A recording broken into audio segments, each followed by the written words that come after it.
Welcome, everybody. I'm Trey Dobson. Today is July 14th, 2021. I'm the Chief Medical Officer at Southwestern Vermont Medical Center and an emergency medicine physician with Dartmouth-Hitchcock Health. And this is Medical Matters Weekly, a show about the aspects of healthcare that matter to you most. You can submit your questions on Facebook Live. And as always, we have received some questions ahead of time at wellness@svhealthcare.org. And my guests today that I'm incredibly excited to have on the show are Dr. Lisa Downing-Forget of SVMC Internal Medicine and Becca Filson, a nurse practitioner with the SVMC Hospitalist Service. And so welcome, you guys. We're so excited to have you. Thank you. Just a little bit about their background. Dr. Downing-Forget specializes in geriatrics. And how long have you been here, Lisa? About a year and a half now. About a year and a half. Joined us when the pandemic was starting. She earned a bachelor's in human development and family studies from Cornell. She holds a master's in public health from the University of California at Los Angeles, but she wasn't done there. She went ahead and got her medical degree from Charles Drew University of the University of California, and then completed a family medicine residency at the University of Rochester. And she holds a certificate in medical direction and a fellowship in geriatric medicine. And Becca is a postmaster's family medicine nurse practitioner, a certificate from the University of Massachusetts. She has a master's degree in nursing from the University of San Diego in California. So we have that California connection between the two of them. A bachelor's in sociology from Wesleyan University, and the list goes on and on. She's a critical care consortium liaison and a member of the Nursing Strategic Planning Committee and Hospital Ethics Committee. And they both belong to multiple committees, which maybe we can get into in a little bit. They are active members of SVMC's Diversity and Inclusion Committee, which is why I asked them to be on the show today. So I'm just going to ask a little bit about your background. I just gave a lot, but Lisa, can you tell us a little bit about how you went into medicine in the first place? Well, I apparently wanted to be a doctor since I was 4 years old. That is documented in my parents' books. And I eventually became a doctor, and I love my job. I love what I do. I grew up in Canada, and I have lived in a lot of different places in the United States, but my favorite place is right here in Southwestern Vermont. As you said, I've been here about a year and a half, and I love it here. I love the patients. I love the staff, and I'm happy that I'm able to do what I do. We were so excited when you decided to join us, and we are so excited to have you here. Again, kind of interesting, you joined and right away, right into a pandemic, which we will actually talk a little bit about how that has affected your work with diversity and inclusion. And Becca, tell us a little bit how you went into medicine. Of course, you and I have talked about this before. You had a background in climbing and then eventually went into healthcare. That is true. I think that medicine and nursing is really a natural fit for me. It's sort of in the center of the Venn diagram of social justice, being service-oriented, science, education, advocacy, innovation, and to speak to the rock climbing bit, yes, anyone who knows me knows that I'm always up for a good adventure, and hospitalist medicine, if it's anything, it's an adventure. And I love that about it. That's a great description, and it shows both of you why you stick with the field and why we went into it in the first place. And that's the energy and excitement, but also to limit suffering in individuals. So let's start right into the topic here. I'll just start with Dr. Downing-Forget. When did you realize that healthcare wasn't as inclusive as it should be? I think the first time I realized it is when I moved to the United States. So I grew up in a country that had socialized medicine and came to the United States, and my family had no health insurance and we had difficulty accessing health care. So I am an immigrant. I am a woman of color. I grew up in a blue collar working class family and later self-identified as a lesbian. So I've experienced discrimination and bias in many aspects of my life. And because, of course, I wanted to be a doctor, I paid a lot of attention to it in the healthcare field. And so it's really been a priority for me since I was small. And it's something that I've noticed that I've talked about with my friends, with my family, with my patients later on. and read a lot about, studied a lot about, and realized that it's an important topic that needs to be brought forward on a regular basis. Absolutely. And do you feel that that is occurring these days, that the topic is being brought to the forefront? I know there's a lot more to do, but can you just comment on what you've seen over the past couple of years? Yes, I think that for people who've been interested, it's been an important topic for a long time. But I think that a lot of the social unrest that we've seen in the rest of the country over the past couple of years, there have been a lot of civil and social justice issues that have come to the forefront in a lot of different areas, and has made us as healthcare providers pay more attention to how it affects our patients and our staff in the healthcare community. What about you, Becca? When did you realize that healthcare wasn't as inclusive as it should be?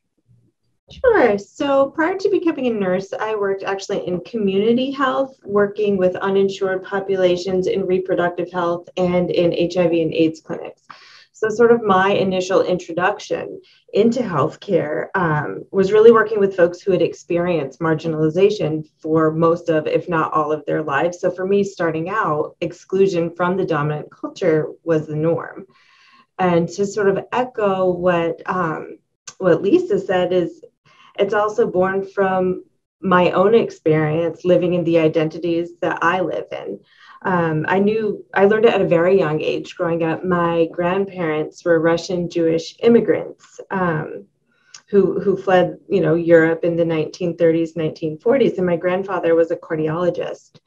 And I remember him treating members of our community, of his community, in his home, because this was a traumatized immigrant population who often had mistrust of the medical community or fear of the medical community, and really wanted to be cared for by someone with a similar lived experience. So it was really part of the fabric of my growing up. So you talked about marginalization and marginalized groups. How do you define a marginalized group? Sure. So we can start by talking about the definition of marginalization versus what is a minority population. Minority is, fairly simple. It is a group that is smaller than a larger group, but marginalization is a little bit more nuanced. I've also heard it referred to as minoritization, so making that minority noun into a verb or an adjective. And this is a group or community that experiences unequal treatment, discrimination, or exclusion from the dominant culture. And it also tends to insinuate unequal power relationships, whether that's across economic, social, political, or cultural dimensions. Yeah, so that's actually it's a nice definition. And just real quick, what resources out there, we're going to go into some other questions, but for people that want to know more specifically on that, what resources would you refer them to? Oh, that's a good question. I would say for those of us in the medical community, just go to your professional society. A lot of medical professional societies have tapped into this concept and this idea, and there are literally thousands of peer-reviewed published articles about this concept. There are a lot of really great local groups who deal with local marginalized populations. We have the NAACP of Rutland, which is a very active, really incredible group. There's Queer Connect here in Bennington, which is an advocacy group for the LGBTQ+, that's lesbian, gay, bisexual, transgendered, queer, and questioning community. There are several local resources as well. That's great. And I actually asked that question personally because many, many years ago, I found myself intimidated is not the right word, but concerned that I wanted to ask questions but didn't know who to ask. And fortunately, I got moved in the right direction. This was years before coming to Bennington, and it helped me relax and understand it's okay to ask questions and to go seek those out. Awareness is what's important. So, Dr. Downing-Frigette, why don't you explain a little bit about? And I'm moving fast here, and I apologize for the audience, but we have so many good things to get through. Explain a little bit about implicit bias or what's known as unconscious bias in healthcare, because you alluded earlier on that you saw that was happening, and how that affects patients that you've come across. Sure. Well, I think most of us are aware of what we call conscious bias, treating someone differently because you're aware that you don't like them for whatever reason. But I think the more interesting concept is unconscious bias or implicit bias, which is when we make decisions or feel a certain way or act a certain way based on our interactions with someone, and we're not really aware or conscious of it. It's usually something that's been entrenched in us since we were children, or we had a bad experience. Maybe we don't even remember that bad experience, but it's created some kind of trauma or reaction in us. And we may not even realize that we're treating someone differently based on how they look or how they approach us. And that's really important to understand. I think all of us have some kind of implicit biases. Sometimes those biases can be positive, and sometimes those biases can be negative. And the first place that I learned about this is actually at Project Implicit, which is through Harvard University. I would encourage anybody out there who hasn't done it already to go and take an implicit bias test. You can do it online. I believe it is harvard.implicit.edu or maybe implicit.harvard.edu. Yeah, several years ago when it was told to me, I just Googled it and it was the first thing that came up. So they should. Right. If you put Harvard and implicit in, it'll come up. You can take an implicit bias test that will ask you questions about race, about age, gender, size, all kinds of things, and learn what kinds of implicit biases you might have. And for me, for example, that test was very interesting because I learned that I am in the less than 1% of the United States who is implicitly biased towards elderly individuals. And that makes sense because I'm a geriatrician. So I think I chose the right field. Right. But it's interesting to know that you may not know that you are implicitly biased against individuals. So I always thought, well, if I'm implicitly biased towards older adults, does that mean I'm implicitly biased against children? Well, actually, I found out that I'm not. But it's interesting because I think most people in the community at large and most healthcare providers assume that for some reason, through our training or just because of our goals, we are less implicitly biased than the rest of the country. And that's just not true. As healthcare providers, as doctors, nurses, other individuals, we have the same levels of implicit bias that everyone else does. And so if we don't make ourselves realize that we have this bias, it may affect our care and our services towards individuals.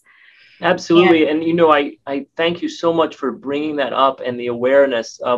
I will tell you, I sort of struggled with this years ago. And one of the things that helped me was to understand that that no one is, or hardly anyone is completely free of implicit bias, and that is okay. It's the awareness, understanding, and the constant correction that can come about. You talked about training, and what we're trained to do in medicine is to limit suffering, right? That's one thing. And then also have and demonstrate compassion. But both of those things don't mean that you are oblivious to an implicit bias. In fact, it can creep right into that compassion component. And so awareness is so important. We were just talking about the scope, actually. So can each of you comment, because you have a little bit of different perspective. One is the outpatient setting and one is the inpatient setting, what the scope of the problem is in healthcare. You want to start, Becca, with inpatient? Sure. I would say that the scope is incredibly far-reaching. I think if I'm going to speak specifically to my own experience as an inpatient provider, is what I see is those who have been either traumatized or marginalized from healthcare, particularly from routine healthcare, tend to live sicker and die younger, if I'm being perfectly blunt and candid.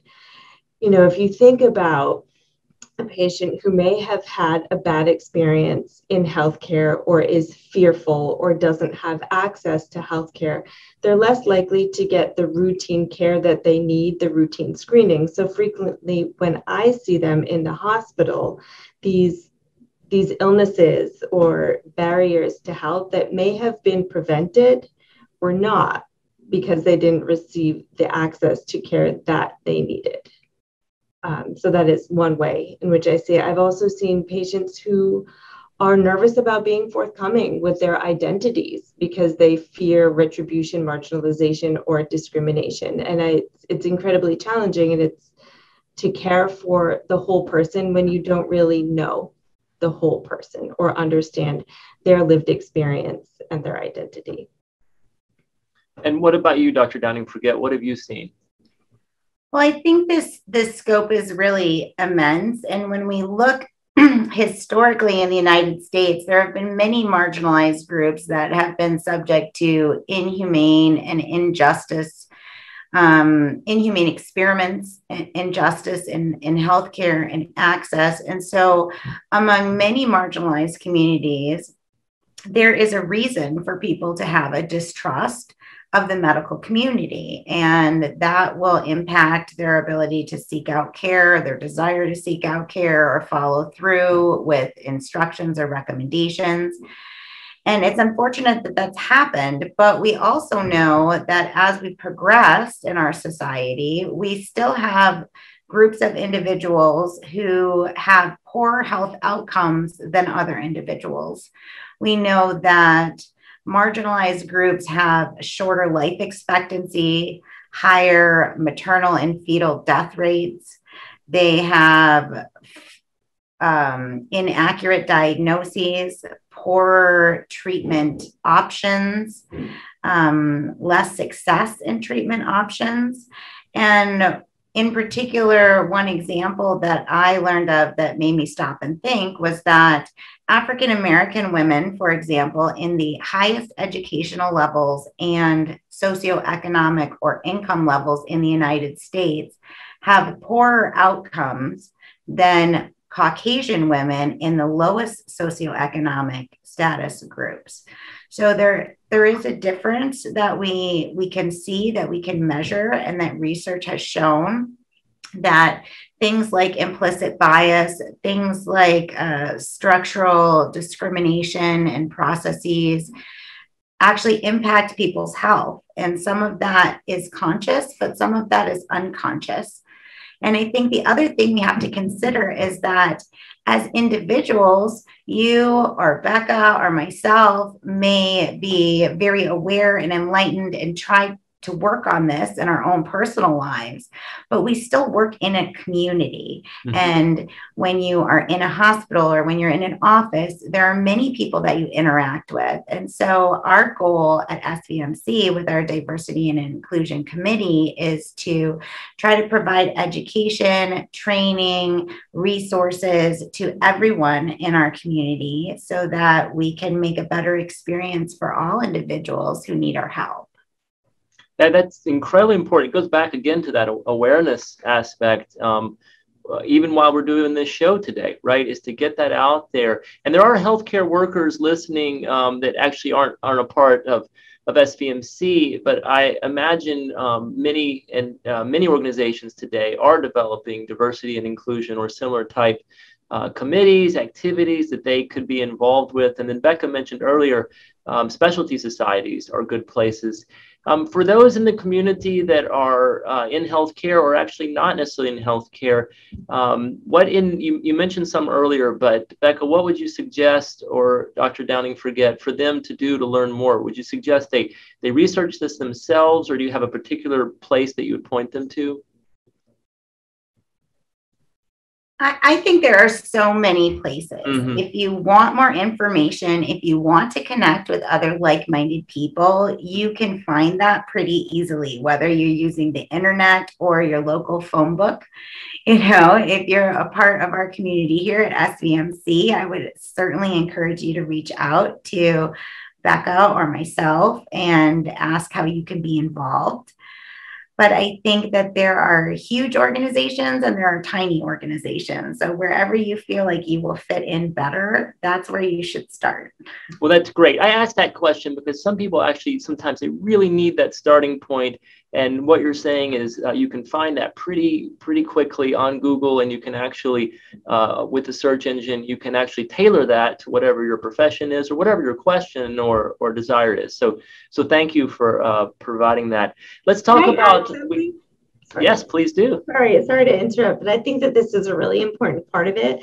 Sometimes the first step is really taking a deep exploration of our own identities, taking that individual journey and taking that dive into what biases have you maybe experienced as an individual? What are your overlapping or intersecting identities, and how do you relate to that in your own person? Because it's very difficult to attempt to understand others and their experiences without really understanding yourself, and then thereby being able to recognize where that difference might be, and really just using that as a jumping off point. Are there any oppression that you may have experienced in your life that you've internalized? Is there anything you need to explore in yourself? So I think that's a really great jumping off point as well.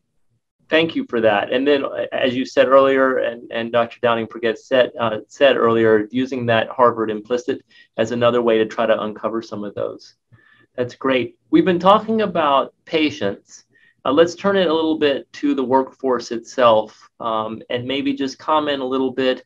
I'll ask Dr. Downing-Pregette to start on diversity in the healthcare workforce. So one of the things that Becca and I talk about often is diversity for diversity's sake. And for me personally in my life, I've come to the conclusion that diversity and inclusion is better in almost every setting. It is certainly not easier, but it is better. It brings more ideas to the table. It helps people understand each other better. It helps people who have no experience with other groups have some positive experience with each other, which helps them to understand each other better. I had mentioned to Becca earlier that the first time I ever had a female physician, I was in my 20s.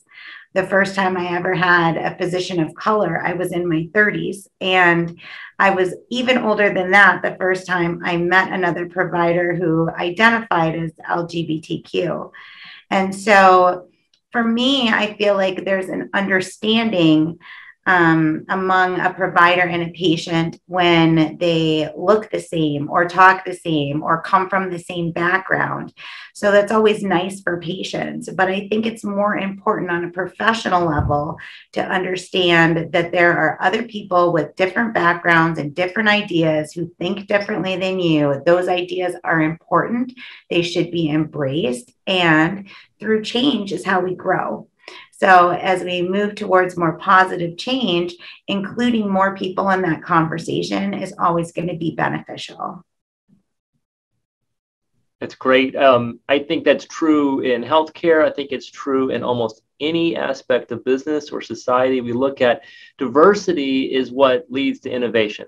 And innovation is what improves outcomes, whether you're selling widgets, whether you're mission driven or doing a service. And I think that it takes a while for people to understand that. But once they see those improved outcomes, you don't go back because it's so clear.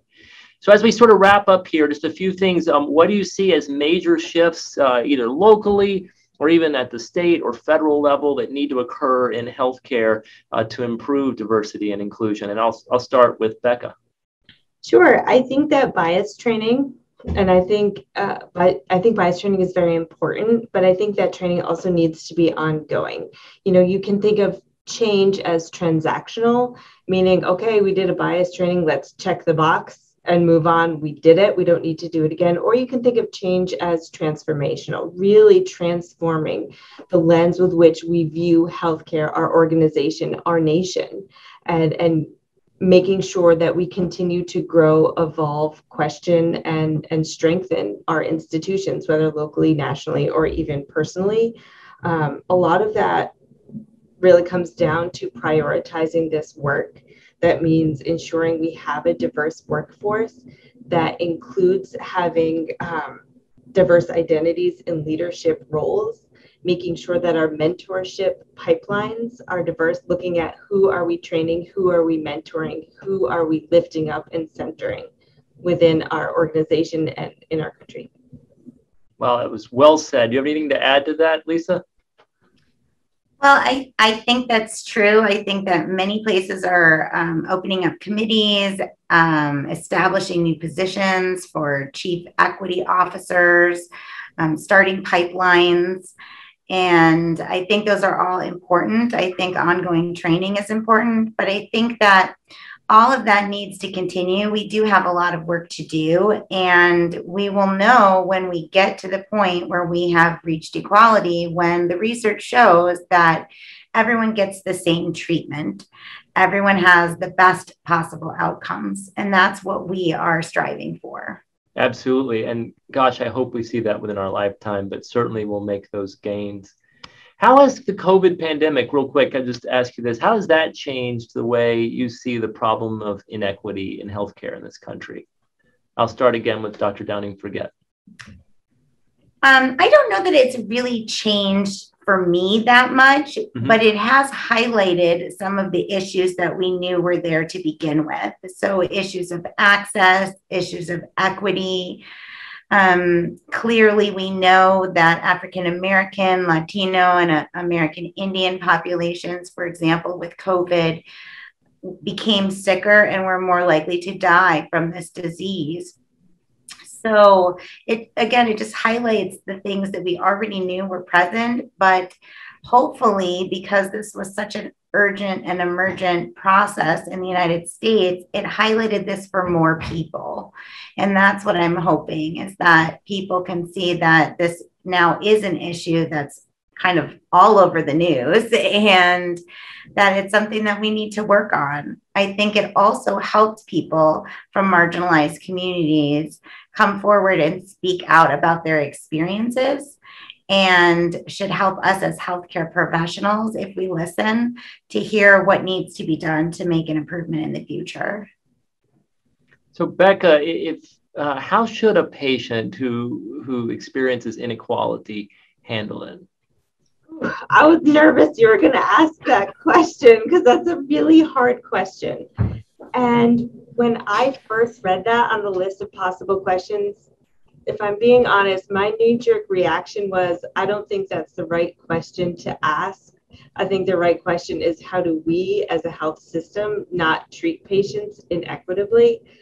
I don't think that living in the identities that I live in, could ever tell somebody how to react or how to feel. For me as a medical provider, I would hope that my patients and those that I care for and those in my community, if they see something, they say something and they're honest and upfront. But I think the question that I ask myself is, how do I not do that in the first place? Absolutely. Well, thank you. I appreciate that. That is super. I would add to please, if someone did experience that, to help us with that awareness and that recognition. And when I say us, I'm talking about healthcare around the country, because we're all colleagues.